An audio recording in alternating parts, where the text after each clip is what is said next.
Welcome to the Ant-Man channel on this Thursday, the 31st of January, 2013. Um, I was just had read an article about the what was it, the litmus test? It was to see who is willing to fire on U.S. citizens. Why is this in the news? Well, because if you haven't noticed, the moron liberals are debating gun control. But anyone who could see past their nose knows that the guns are what protects our liberties from tyrannical governments. That is a fact. It is part of the Constitution. It is not for hunting. That the Second Amendment is not for hunting. It's for defending yourself against tyrannical governments. What is the military doing on U.S. soil when there was something called posse comitatus? No military is allowed to be on American soil because why would there be?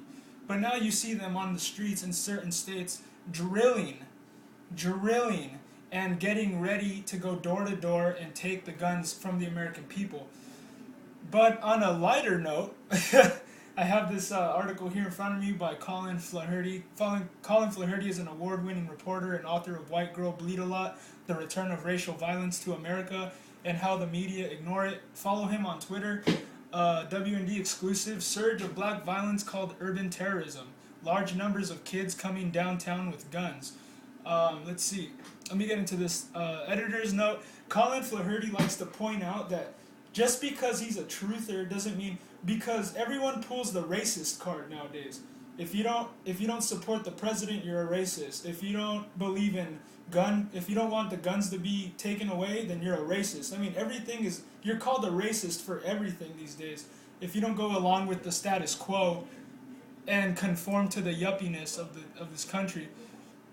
Indianapolis, a hotbed of black mob violence? Really? Yes, really. With dozens of episodes over the last 5 years, Indianapolis has been near the top of any list of cities with sustained, violent, extensive, and numerous cases of black mob violence. This is not reported by the mainstream corporate whore media. This crisis of urban terrorism, as the new chief of police calls it, is now a regular feature of life in this Midwestern city once thought to be a haven from racial turmoil.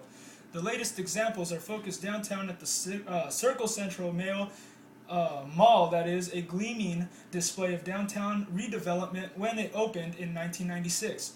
This multi-story retail center connected by covered walkways to 9 hotels, and the convention center was once anchored by Nordstrom. It also features a complex of movie theaters currently playing Broken City and Django Unchained. Today, Nordstrom is gone, as are many of the restaurants and shops. The rest of the mall and the surrounding area is increasingly hazardous and empty, following a series of black mob riots featuring hundreds of people. Because if you report in the corporate whore news that there are black mobs going around raping and killing people, that's considered racist. You cannot tell people that there are hooligans, and it's like in the UK how the government created the hooligans to terrorize all the good people in the communities. This is the same thing. The MTV brainwashed blacks. The blacks are under the most deception of all the people in this country. They think they're all gangbangers, and it's ridiculous. The real criminals are in the government, morons. We're not fighting each other, stupid. But anyway, this is what I'm about to say. Let's see. 2 large groups of youth came storming out of the mall, and we overheard them talking about going to get something to eat. Then the next thing we know, one group has followed the other group and got about a block and a half down the street, and gunshots went off, said the Reverend Horatio Luster. Earlier in the month in the same mall, members of the black mob attacked police officers trying to break up several large fights. 4 were arrested and 1 subdued with a taser. These are just 2 or more than a dozen recent episodes of racial violence in Indianapolis. More than 100 police officers are expected to be on duty at the mall this weekend. You have large numbers of kids coming downtown, which makes it difficult for us to babysit them, said Reverend Charles Harrison of the 10-Point Coalition, a faith-based anti-violence group. Now they are coming down with guns. Public Safety Director Troy Riggs says he does not like arresting people, but if this violence persists, the city might have to do just that. Well, why do you think the gangster morons are getting so brave now? Well, because they're going to take away your guns. Do you think the gangster morons are going, hey, I heard that they're taking all the guns away. Where do we go turn them in? I don't think so. They're going, oh, okay, all the stupid morons out there that are going to give up their guns are going to totally be vulnerable to all the gangbangers that want to loot you and do what they want with your family. I mean, that is a fact. Many of the disturbances happen after the mall closes at 9 p.m., reported local news outlet Wish TV, where every weekend there are fights. There are links to 2 videos on this article. If you want to go check them out, they're on Surge of Black Violence called Urban Terrorism at worldnetdaily.com, WND.com. Police and local media attribute the problem to unruly teens, which local residents say is politically correct coded speech for black people. I mean, it is politically correct to just let black people do whatever they want, and I'm not a racist. I do not focus on being full of stupidity and worldly things. I'm not focused on what color your skin is. I know that has nothing to do with your character. It has something to do with your culture and where you come from, but whoever you are, white, black, Hispanic, whatever you are, you all have to deal with peer pressure and having to deal with whether you're going to be a free thinker or a zombie. Police and local media attribute to that. The police chief says he wants to close down the food court earlier at the mall. Then he says he wants to solve the root cause of the black mob violence, but he does not say what that root cause might be. These episodes of racial violence in Indianapolis are just some of the hundreds of examples of black mob violence and lawlessness documented in the book White Girl Bleed a Lot, The Return of Racial Violence and How the Media Ignore It. I mean, racism is an absolute engineered thing of the United States. It's not something everyone does. It was pushed on you through the mainstream media to be racist and to think that, everyone is your enemy. The only enemy you have are the bankers and the political the guys that are under their agenda. I mean, these are the Rothschilds and the guys that have been around fighting Napoleon Bonaparte. I mean, these guys have been around a long time. They have been funding war and getting rich off of it for hundreds of years, you guys. This is a very sophisticated infrastructure we're up against. The police chief there again, more and more residents of Indianapolis say black people are almost exclusively the perpetrators of violence downtown. They point to numerous videos online as proof, and they wonder when leaders of local black groups are going to talk about that. Lori, a former official in the Indiana state prison system, and the problem of racial violence is getting worse because no one wants to talk about it. Well, if you talk about it, you're a racist. If you say anything that has to do with truth, you're a racist. Okay, I'm going to bring up a real fact. Anyone who has ever tried to tell you the truth has been assassinated. MLK, JFK, Tupac, anybody that tries to tell you the truth about the society we live in here in the United States has been conspired against to be either belittled, have his name totally, destroyed, or they have been literally murdered for their views and opinions and ideas that they've had. If you tell the truth, that is a powerful weapon against your enemy. And they know that. That's why if you start telling the truth, you're going to have to start to, they're going to want to make you disappear really quick. Am I afraid of that? No. Your enemies can only kill you once, my friend.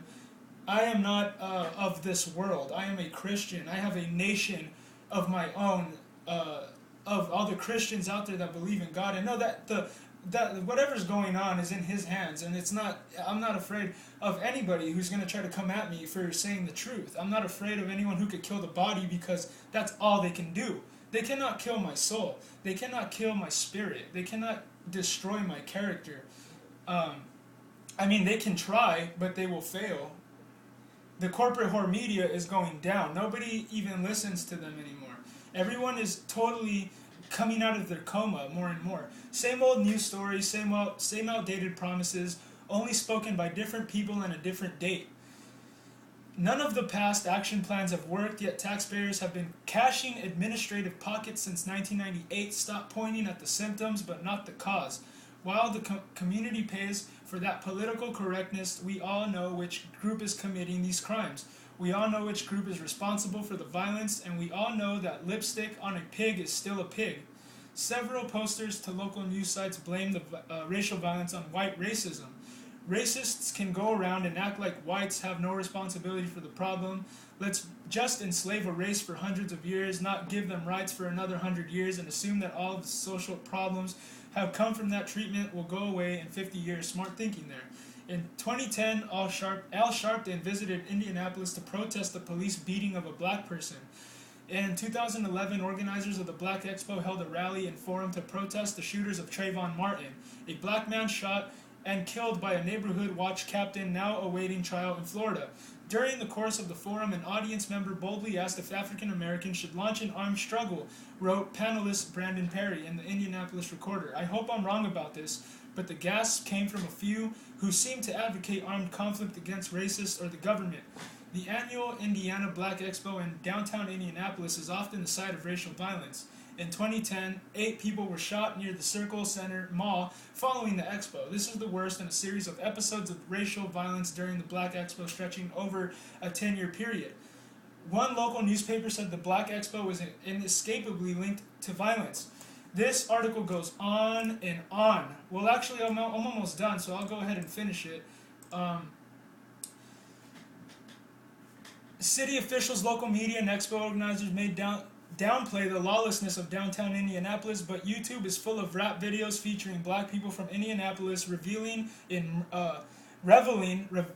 absolutely boasting that they're murderers, that they're thieves, that they love violence, and they love dealing drugs. They even brag about it in videos that cannot be embedded because of the language. The violence is all too much for Indianapolis attorney Abdul Hakim Shabazz. There is a criminal element in this town that consists primarily of young black men, said Hakim Shabazz in his website Indiana Barrister.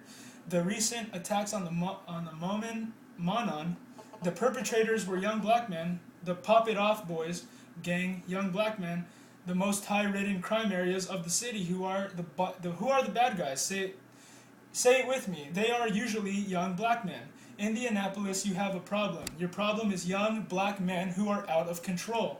Well, yeah, they're listening to music that tells them to worship criminals. It's ridiculous. Indianapolis, you have a problem. Reverend Harrison of the 10-Point Coalition would like to see more police downtown, just like they do during Black Expo, where we don't have these kinds of problems because they have the things in place that will prevent this. Harrison is in Washington, D.C. this week to meet with Vice President, gangbanger Joe Biden to discuss gun control. I mean, why are we even discussing gun control still? I mean, you're going to see more of this black mob violence if we give up the guns. That's for sure. Why should we be afraid to call a spade a spade? I mean, yeah, there is the NDAA, and there is, a president with totally, armed guards all over him for the rest of his life. Of course, we're up against something that seems a little like Goliath, But then again, you know who you are. Why do we have... let's get one thing straight here. I, myself, am a born-again Christian. I believe that I am a good person. But if you were born in this world, you're born into sin. We cannot be good people unless we are focused on the true good one, the one who is truly good. Because, like the word says, man, whatever you say it's a symptom of the heart, whether you speak good or bad. If you speak good, those good things return back to you, and that is a sign of the type of heart you have. But if you speak evil all the time against everyone, that returns to you, man. That is poisonous to yourself, and that also shows you what type of heart you have. You cannot fool anyone because, you know what I mean? It's through your words and your tolerance and your accepting of other people that you can change these things. So when is it time to change, America? When is it time to get back to the things that got this country and made this country what it really was in the first place? Can we ever get back to that? I don't think so. We need reformation. We need to learn how to get along with each other. There are a lot of different people in this country now that it cannot go back to how it once was, but we need to reform. We cannot just fight with one another. Jew and Gentile, we must get along for the greater good of the kingdom of God. We will do it, I believe, because the more we slip into this tyranny, the more people will wake up. You don't have a choice.